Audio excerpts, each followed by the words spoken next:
Dans un monde rempli de douleurs, les hommes ne savent quoi faire. Pourquoi ne pas regarder vers celui qui a créé le ciel et la terre? Jésus. Jésus est celui dont nous avons besoin. Jésus est celui que nous devons partager à nos amis et voisins. Jésus est la solution. Jésus est celui qui peut nous donner la paix. Jésus est celui qui peut nous remplir de bonheur. Jésus pour avoir un avenir meilleur. Mesdames et messieurs, RJV vous présente votre conférence biblique Voici ton Dieu.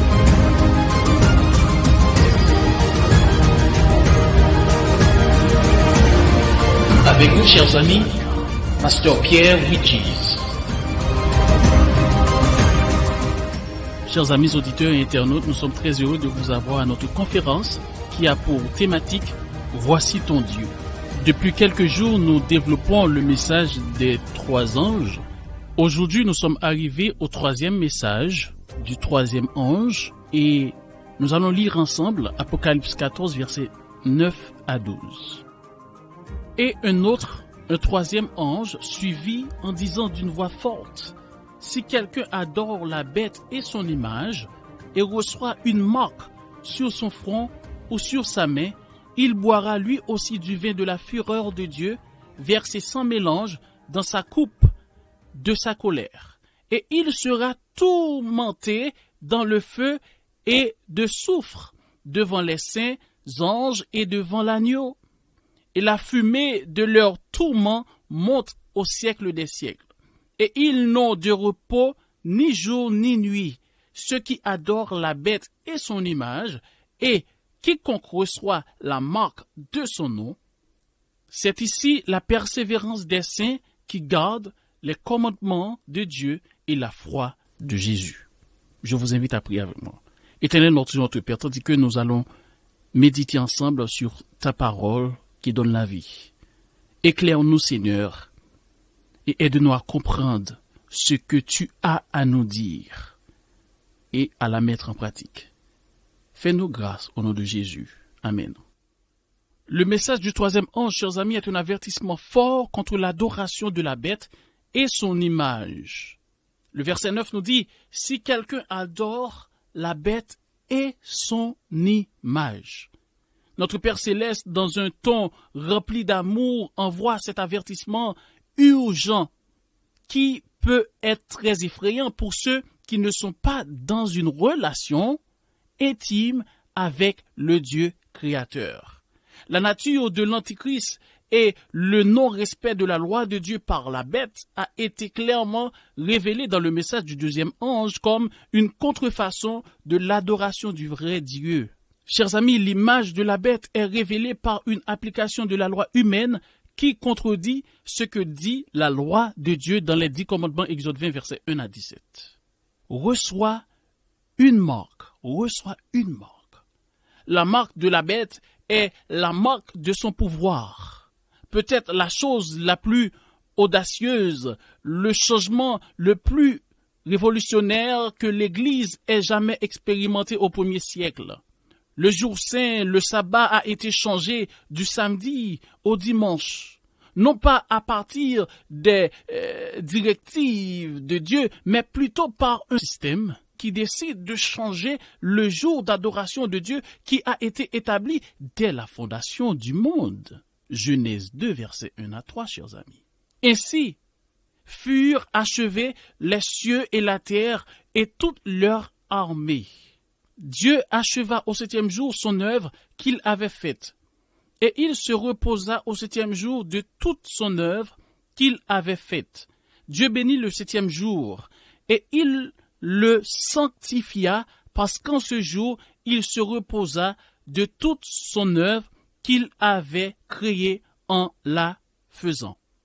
Oh, chers amis, la marque de la bête est donc une application de ce changement du 4e commandement du sabbat au dimanche. Ou encore, tous ceux qui auront la marque de la bête, ce sont ceux qui ont entendu la parole de Dieu et qui ont décidé de ne pas mettre en pratique ce que dit la Bible, ce que dit la parole de Dieu, qui ont décidé d'adorer la créature que le Créateur. Le verset 10 nous dit, « Il boira lui aussi du vin de la fureur de Dieu. » Ceux qui acceptent cette marque se placent sur un terrain où ils ne pourront pas être protégés par Dieu le Créateur.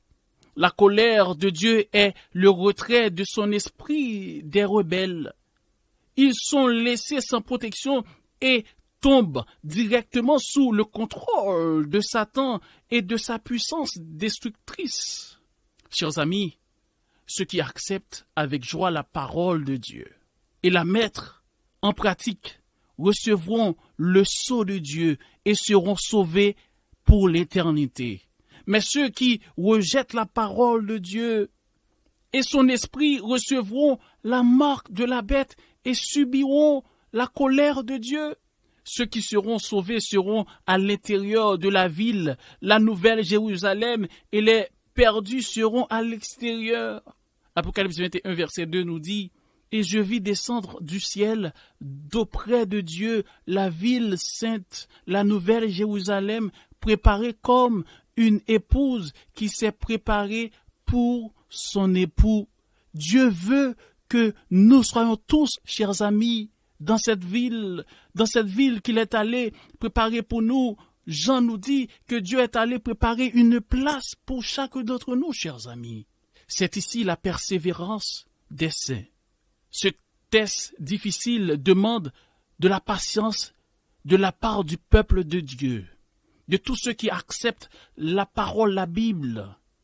Une confiance qui ne peut être ébranlée, une confiance dans la parole de Dieu au-delà des sens. Cette patience se manifeste en gardant toute la parole de Dieu et la foi de Jésus.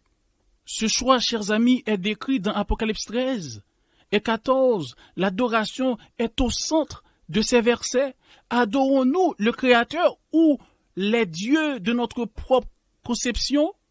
L'adoration du vrai Dieu, telle que définie par les 4 premiers commandements de la loi de Dieu, définit notre relation avec lui. Satan cherche à contrefaire chacune de ces lois pour répondre à ses objectifs. L'apogée du conflit trouve sa source dans l'observation du sabbat de l'Éternel, signe ultime de notre loyauté et de notre appartenance au Dieu des cieux. Cela montre, chers amis, que nous reconnaissons Dieu comme souverain, comme sauveur, comme créateur, comme libérateur. Cela signifie également que nous faisons confiance à l'œuvre de Dieu pour nous sauver de notre condition. Chers amis, chers auditeurs, chers jeunes, la question centrale qui divisera le monde en 2 camps sera l'adoration et l'obéissance.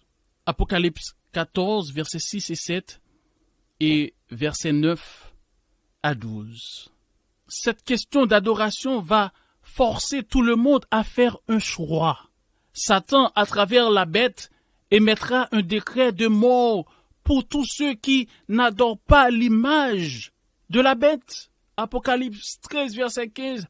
Et il lui fut donné d'animer l'image de la bête, afin que l'image de la bête parlât, et qu'elle fit que tous ceux qui n'adorent pas l'image de la bête fussent tués. Dieu décrit clairement le sort de ceux qui rejettent franchement son évangile et refusent de s'humilier à son autorité. Vous pouvez dire que certains des avertissements les plus effrayants de toute la Bible se trouvent ici. Mais mes chers amis, laissez-moi vous dire que Dieu ne veut pas effrayer les êtres humains. Dieu ne veut pas vous effrayer parce qu'il vous aime tant. Mais Dieu n'accepte pas qu'on adore quelqu'un ou quelque chose d'autre que lui. D'ailleurs, il dit dans Exode 34, verset 14, « Tu ne te prosterneras point devant un autre Dieu, car l'Éternel porte le nom de jaloux. Il est un Dieu jaloux. » Il est impossible d'éviter ce choix, chers amis. 2 choix. Un choix qui offre la vie éternelle, et un autre qui offre la mort éternelle. Si vous choisissez la marque de la bête, qui est de ne pas obéir à la parole de Dieu, de faire comme on veut, de suivre ce que ce monde propose, c'est tout simplement rejeter la parole de Dieu et l'autorité de Dieu. C'est avoir accès à acheter et vendre, donc sécuriser son avenir temporel. Par contre, choisir le sceau de Dieu, c'est d'affronter la mort, la souffrance dans cette vie, mais avoir l'assurance, amen, de la vie éternelle en Jésus, amen. Matthieu 10, verset 28 nous dit, « Ne craignez pas ceux qui tuent le corps et qui ne peuvent tuer l'âme. Craignez plutôt celui qui peut faire périr l'âme et le corps dans la géhenne. » Qui voulez-vous adorer en ce moment? Celui qui vous a crié, qui est votre sauveur, et qui est allé préparer une place pour vous, Jean 14, versets 2 et 3, ou voulez-vous adorer celui qui essaie de changer la loi de Dieu? Qui voulez-vous adorer en ce moment? Hébreux 3, verset 15. Pendant qu'il est dit, aujourd'hui, si vous entendez sa voix, n'endurcissez pas vos cœurs, comme lors de la révolte. Si vous voulez accepter Jésus, prenez votre téléphone. Écrivez-nous, nous attendons vos messages. Prions. Éternel notre Dieu, merci. Merci pour ta parole qui nous éclaire que tu nous aimes vraiment. Tu ne veux pas nous effrayer. Tu nous aimes. Aide-nous à t'accepter. Tu seras toujours avec nous dans nos souffrances. Tu seras toujours à notre côté. Aide-nous à t'accepter à vivre pour toi. Pardonne-nous et merci pour ta parole. Au nom de Jésus. Amen. À très bientôt. Que Dieu vous bénisse. C'était votre conférence biblique « Voici ton Dieu ». Si vous avez besoin d'un éclairage, si vous voulez connaître davantage, si vous avez une question, l'équipe « Voici ton Dieu » est à votre disposition. N'hésitez pas à nous contacter par WhatsApp ou SMS au 06 94 233 352 06 94 233 352 ou alors par mail à evangiledevie.bible@gmail.com evangiledevie.bible@gmail.com. Nous vous remercions de votre écoute et à bientôt sur RJV. Cherche ton chemin, le cœur brisé, déchiré et